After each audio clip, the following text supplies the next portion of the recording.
Welcome to KRR kitchen. இன்றைக்கி நம்ம கிச்சனில் நல்ல ஒரு அருமையான தர்பூசணி ஜூஸ் எப்படி செய்கிறதுன்னு தான் பார்க்க போகிறோம். இந்த வெயிலுக்கு ரொம்பவுமே நல்லதுங்க, உடம்புக்கு டேஸ்ட்டு ரொம்ப அருமையாக இருக்கும். இந்த ஜூஸ் செய்கிறதுக்கு இன்றைக்கி நம்ம மிக்ஸி ஜார், பிளெண்டர் எதுவுமே யூஸ் பண்ண போகிறதில்ல. ரொம்ப எளிமையான முறையில் ரொம்ப அருமையாக எப்படி செய்கிறதுன்னு பார்க்க போகிறோம். இப்போ வாங்க இது எப்படி செய்கிறது நம்ம வீடியோக்குள்ளே போய் பார்ப்போம். அதுக்கு முன்னாடி நம்ம சேனலை இப்போ தான் ஃபஸ்ட் டைம் பார்க்குறீங்கன்னா சப்ஸ்கிரைப் பண்ணி வச்சுக்கோங்க. கூடவே பெல் சிம்பல் ப்ரெஸ் பண்ணி ஆளுங்கிற ஆப்ஷனையும் ப்ரெஸ் பண்ணி வச்சுக்கோங்க. அப்போ தான் நான் போகிற வீடியோஸ் எல்லாம் உங்களுக்கு தொடர்ந்து நோட்டிஃபிகேஷனில் உடனுக்குடனே கிடச்சிக்கிட்டு இருக்கும். இப்போ வாங்க இந்த தர்பூசணி ஜூஸ் எப்படி செய்கிறதுன்னு பார்த்துடலாம்.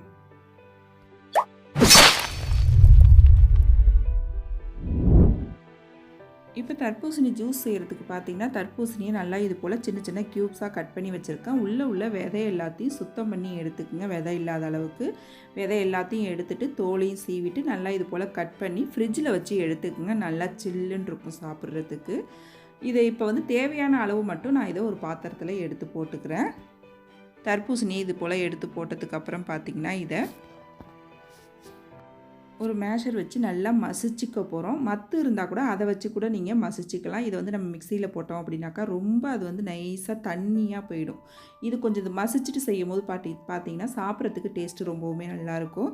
நீங்கள் இது போல் நல்லா ஸ்மேஷர் வச்சு மசிக்கும் போது பார்த்தீங்கன்னா தண்ணி விடும். அந்த தண்ணிலாம் வடிகட்டிட்டு நல்லா மேஷராலே நல்லா மசிச்சு எடுத்துக்குங்க. நல்லா தர்பூசணி இது போல் மசிக்கும் போது பார்த்திங்கன்னா அங்கங்கே கொஞ்சம் நல்லா மென்று சாப்பிட்ற மாதிரி இருக்கும். அந்த ஜூஸ் குடிக்கிறப்ப டேஸ்ட்டு ரொம்ப நல்லா இருக்குங்க. இது போல் நல்லா மசிச்சு எடுத்துக்கிறேன். நல்லா எந்த அளவுக்கு உங்களால் நைஸாக மசிக்க முடியுமோ அந்த அளவுக்கு நல்லா மசிச்சு எடுத்துக்குங்க. இல்லை இது போல் செய்கிறது உங்களுக்கு பிடிக்கல அப்படின்னாக்கா நீங்கள் தாராளமாக மிக்சியில் அரைச்சி வடிகட்டியும் எடுத்துக்கலாம். அதுக்கப்புறம் நான் சேர்க்குற பொருள் எல்லாத்தையும் அதே போல் சேர்த்துக்குங்க. இப்போ நல்லா இந்த அளவுக்கு நான் மசிச்சு எடுத்திருக்கேன்.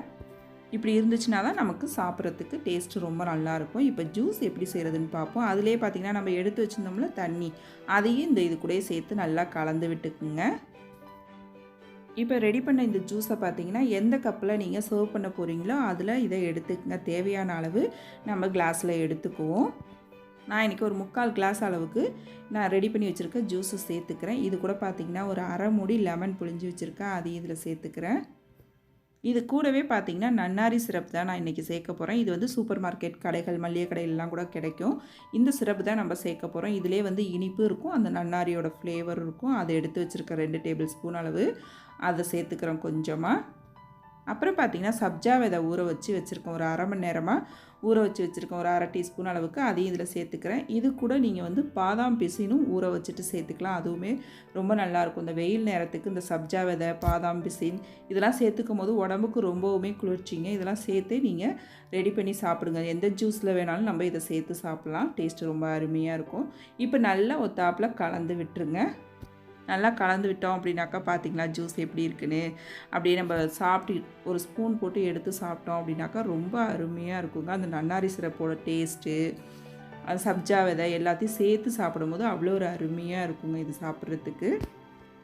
இன்றைக்கி நம்மளோட வாட்டர்மெலன் சர்பத் ரொம்ப சூப்பராக அருமையாக ரெடி ஆகிடுச்சு. நீங்களும் இதே போல் ட்ரை பண்ணி பாருங்கள். ட்ரை பண்ணி பார்த்துட்டு எப்படி இருக்குன்னு எனக்கு கமெண்ட் பண்ணுங்கள்.